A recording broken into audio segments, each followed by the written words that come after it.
Being in solitary confinement is 23 hours out of the day. You're by yourself in a small room with a slither of a window, and it's just you and your thoughts.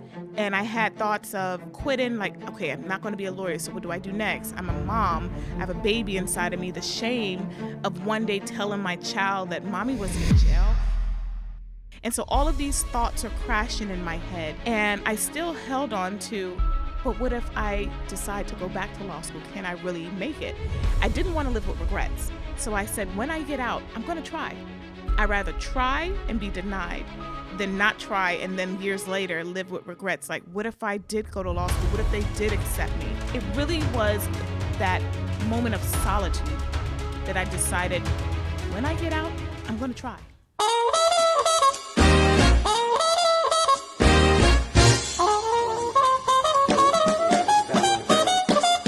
Hey y'all, Tara Lee live from Miami Beach at NTL. This is Hot Docket Live.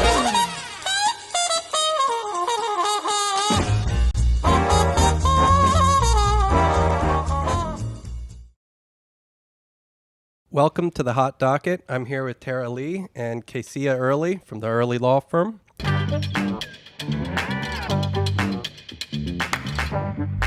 Hello, everyone. My name is Kaysia Earley, and I'm excited to share my book, Houses Built by Faith, Jailhouse, God's House, Courthouse. And we've got a really good story for you today. Do you want to walk us through your journey really quick? Oh, wow. Where do I begin? It's an incredible story, yeah. So I'll start with the title of the book, Houses Built by Faith. It basically chronicles my life in various houses. So 20 years ago, I was incarcerated, solitary confinement, while pregnant. Wow. And I thought that my dreams of becoming a lawyer was absolutely shattered, because who goes to law school after going to jail? And the Lord pretty much gave me a promise that if I rededicated my life back to my Lord and Savior Jesus Christ, that I would be a lawyer. So I decided to hold on to that promise, hence God's house. And I continued to believe by faith. And 20 years later, I've been named one of the top attorneys in South Florida, top 10, top 20, top 40 under 40, top 100. So that's kind of where we're at right now. Wow, that's incredible. And I love your energy and your spirit. Learning more about your book and learning about your journey, it seems like, even as a young child, like every obstacle was in your way, right? And so it's just an incredible journey. So I would love to hear how you overcame that. I know it was with your faith, but if you have any advice to young lawyers or just lawyers in general, because the practice is really hard, right? And it's brutal. Yeah. It's brutal. And, I always talk about this to my colleagues. I tell them that I'm in a male-dominated profession, right? Minorities and females make up 4.5% of the legal profession. So if you look at that small number, and then to be a criminal defense attorney, it's dominated by men, because I'm trying murder cases, right? So I have to convince a jury as a female that not only am I qualified, that I deserve to be here. So it took a lot of work to kind of break through those barriers and demand respect as a female, unfortunately, in this profession. But, my advice to those who are either starting out or being a female in this profession, go at it, continue, and don't let anything stop you. And I know that sounds simple, but there's times that you hit these barriers, that you hit the opposition, and you're like, you know what? I don't want to do this anymore. It's so easy to retreat. Keep going. So you're in solitary confinement while pregnant, quiet, alone, with only your thoughts in your head. Kind of describe the moment where you decided that you were going to change your life and become a lawyer. Like, how did you get there? This is difficult every time I talk about it, because I have to take myself back to that moment. Sure. Back to that moment of isolation. And for those of you who are not aware, being in solitary confinement, it's 23 hours out of the day. You're by yourself in a small room with a slither of a window, and it's just you and your thoughts. And I had thoughts of, quitting, like, okay, I'm not going to be a lawyer, so what do I do next? I'm a mom. I have a baby inside of me. The shame of one day telling my child that mommy was in jail. And so all of these thoughts are crashing in my head. And I still held on to, but what if I decide to go back to law school? Can I really make it? I didn't want to live with regrets. So I said, when I get out, I'm going to try. I'd rather try and be denied than not try and then years later live with regrets. Like, what if I did go to law school? What if they did accept me? So it was really digging in deep and holding on by faith, but also through perseverance, right? Because what good is faith if you don't apply action towards it? What good is saying you're going to do something and then not do it? Study for the LSAT, apply to law school. And it really was that moment of solitude that I decided, when I get out, I'm going to try. It's incredible. How do you, being incarcerated and in solitary confinement, as a criminal defense lawyer, tell me about how that helps you with your clients, or it's an asset, okay? First and foremost, because when I first wanted to be a lawyer, I never wanted to be a criminal, right? I didn't even watch First 48. I didn't watch Cops. I didn't like that stuff. And I thought that criminals were bad people, and I wanted to be as far away from them. It took me, okay, to be that criminal in a position of having representation and not feeling represented to become a criminal defense attorney. I always wanted to be a PI attorney. You know, I did the research. I was like, PI, make more money. Money it is. Check. I'm going to do it. But I say it's an asset because when I litigate and when I go before a jury, I don't go as attorney Kaysia. I go as, I once was there. I know how it feels to be incarcerated. I don't want you there.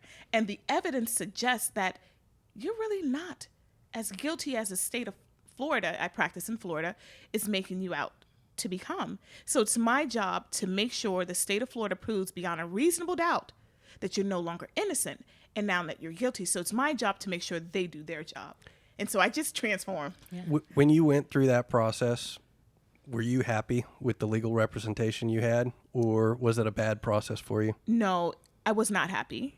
And I'll tell you why. I was a college student, didn't have any money, so I couldn't afford a private lawyer. So I had what's called a court-appointed attorney.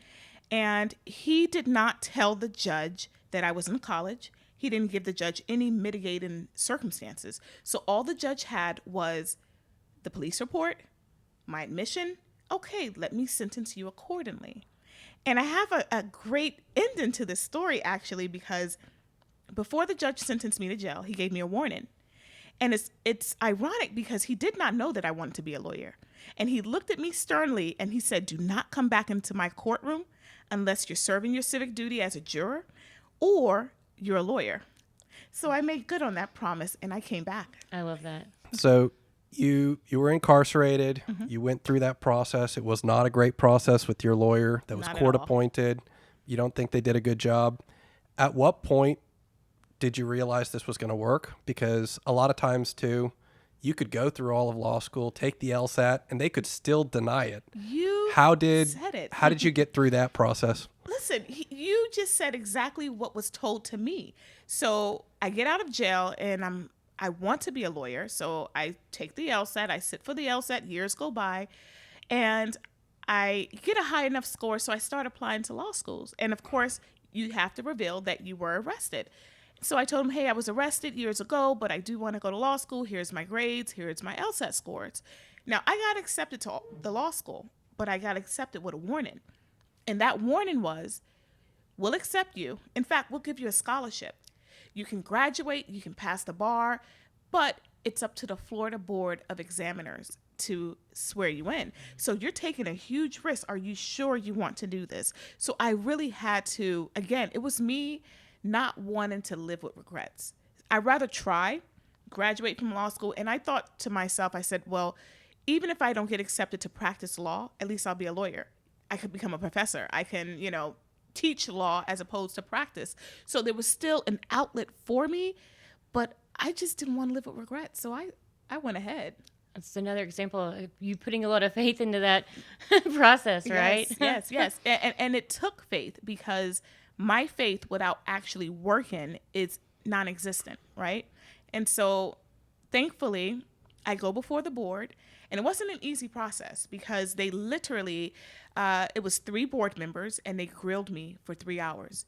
And I had to answer every question to their satisfaction.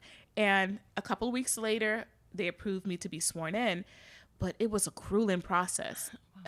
After the process, did you think you got it or no? No, I did not. This was in Tallahassee or Tampa, and I had to drive up. And on my way down, I cried. Just to be transparent, Yeah. because I felt that the questions that they asked me, they were speaking to me as the same 20-year-old that made the bad choices. At this time, I was a married mother of 3. I was a professional, and I didn't want to keep reliving that, and I didn't want them to keep seeing me as that person. This was a crime of dishonesty, right? And the Florida bar frowns upon anything dealing with money because we're entrusted with money.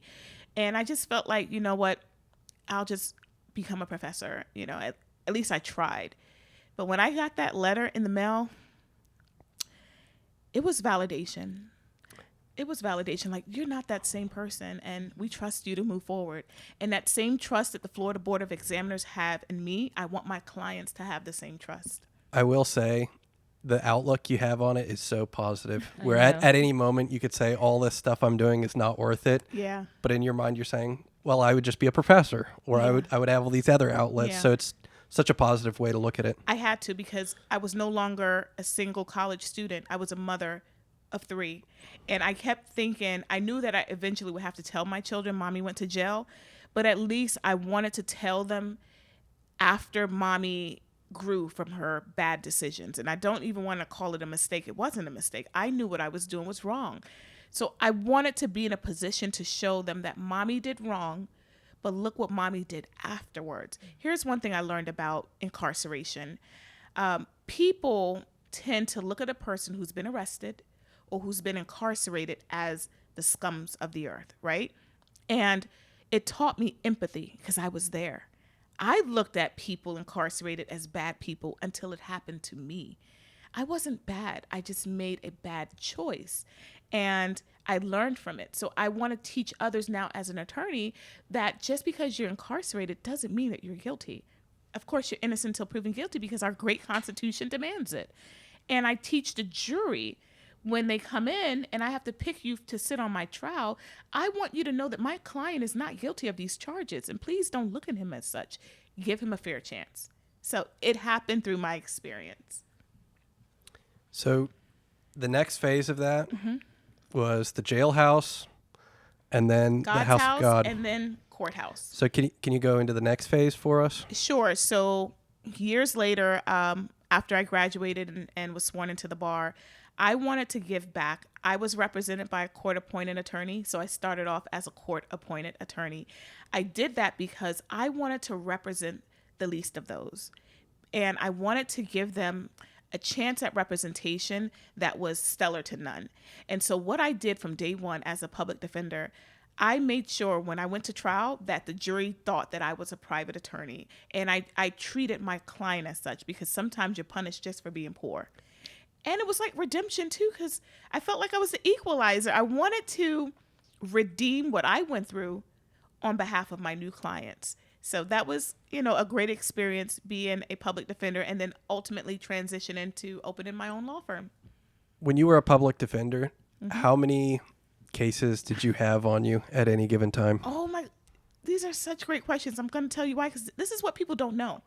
So on my first day, I started on a Thursday, never forget, and my supervisor put down 220 manila folders. Oh, wow. These were 220 clients. Now, let me put that in perspective. As a private attorney now, I have maybe 30 clients. So can you imagine I have more time to spend on my 30 clients versus 220? And I actually had to go to trial that following Monday. Yep. I don't think most people realize how many cases a public defender has at any given time. And when you do the math on it, it's a crazy number where you only have something like 12 minutes to dedicate to a case. Exactly. And it's just wild. We're overworked, underpaid, and unfortunately, it's at the expense of our clients. And I didn't want to do that. So I was in the juvenile division for 8 months. I started off at 220. When I left 8 months later, I got the load down to 80. I tried every case. To this day, and this is a record, Judge Rebollo, shout out to you. He's retiring, by the way. I hold the record for the most cases tried within an 8-month span in his courtroom. because, and here's a little joke that I'll share with you all. When my supervisor gave me the files, he never said I didn't have to try every case. So I'm trying every case, and after like the 56th trial, he said, Miss Earley, you know you don't have to try every case. You can plea them out. I'm like, thanks for telling me after trial 56. But by that time, I was already on a groove. Mm-hmm. So I do this now, even as a private attorney. I've tried over 100 trials in less than 8 years. Do you think that if public defenders did more trials than take the plea deals, it's going to end up being a better situation for most of the clients? Of course. Most of my trials were dismissed on the day of trial because the prosecution calls your bluff. I knew my cases better than the prosecutor. So there were times that I had 10 cases set for trial, and the prosecutors are like, well, how can you be ready? Well, how can you be ready? Because you're on the same case. You have to be in a mind frame to work your case. Take a deposition, investigate your case, especially if there's no evidence other than he said, she said. I've seen great public defenders, but I've seen the ones that just took pleas. It's not right. And so hopefully we can change the system. But I do believe that after a while, indigent clients get tired of waiting and they just plea out. What percentage of cases do you think public defenders take to trial? Very low. I can't put a percentage per se, but I will say not often. It's very low because the resources aren't there. It's a known fact all across the country. The resources are just not there. So you went from having 250 cases put on your desk day one to starting your own practice. What did that transition look like, and how did you make those choices? It was scary because I really, my goal was to work at the public defender's office, try my first murder case, and then start my own law firm once I had a Rolodex of clients. It didn't happen that way. I actually left within 14 months because I felt that certain things that I saw in the office I didn't align with my morals and my character. And I left without clients. And this was very scary for me because at this time I have 4 children and I'm a wife, and I went from a salary to nothing. And I really had to, again, step out on faith, but also trust in that I can do this. So I left on March 31st, and lo and behold, I gave all of my clients my cell number. I get a phone call on April Fool's Day. He's like, Miss Earley, I'm just calling about my case. I'm like, I'm sorry, I no longer work there. He said, I don't care, I'll pay you. And that's how Earley Law Firm started. I had to incorporate the firm before I took his money. And from that point on, it was word of mouth. I don't advertise for my criminal cases. What happens is usually after my client gets out of jail, he's packing up. Hey, you're getting out of jail? Who's your lawyer? So your reputation should precede you. Your focus should never be money. Because if you're money driven, you won't work on your case. You'll get the money, you'll let the person sit. My focus has always been rights first, constitutional rights preserved, and the money will always follow. First off, what year did you open your practice? I opened my practice April 1st, on New Year's Day. April Fool's Day in 2016. So this will be my 10th. Okay. Ooh, wow. 10th year anniversary. Oh, I just got that. Is there any advice you would give to attorneys who are just starting their firm that you would have never expected? Well, if you are starting as a solo practice, when I was in law school, it was embedded in me, you eat what you kill, right? So I knew that from day one, I got to get these clients. But I didn't want to sell myself. I wanted to educate my community. So what I did was I came up with these cards of your constitutional rights. They're called trap cards. And they were your 4th Amendment, 5th Amendment, and 6th Amendment constitutional right. So I would just go around to schools, jails, and just educate people. Of course, my number would be on there, and I got calls. But it was really going to the community and letting them see what an attorney looks like and giving back. So my advice is be that attorney that gives back, that pays it forward, as opposed to just always focusing on your bottom line, your bottom number, and your retainer fees. So that definitely helped, but also your reputation, right? I lived in the community that I served. So I shop at the stores. I didn't want to be in a grocery store and my client sees me and like, yo, that's the lawyer that, I didn't want that. So every time I run into my client, I'm always embracing them because I know I did a good job. So it's great to just lead with honesty, integrity, and everything else will follow. Yep. I think you pointed something out where a lot of big personal injury lawyers who advertise on TV, radio, and billboards, they're like pretty much celebrities in their local market because oftentimes they will be the largest advertiser in that market. Yes. Have you dealt with any of that so far where you get recognized in public by people you have no idea who they are? Well, not from advertisement because I don't do a lot of advertisement because, again, I'm in the community. But I ran for judge 3 years ago. And so I would, be in a supermarket. And I didn't realize that when people see billboards, they equate that with a celebrity status. To me, I'm just a regular mom, right? And there would be times that people say, I voted for you. I was like, oh, okay, that was 2 years ago. But okay. So I get that. But again, even when I'm in politics, I don't want to just pop up during the political frame. I want to be in the community. So if I do run for office, they'll remember me from being in the community. But I get that sometimes. So talking about being in the community and giving back, tell us a little bit more about the nonprofit that you started. I'm excited. So I incorporated Seeds of Manna. And manna is the food that came from heaven and fed the children of Israel. So I called it Seeds of Manna because I saw a need in Jamaica. So my parents, my father's from Jamaica, and I will often travel to Jamaica.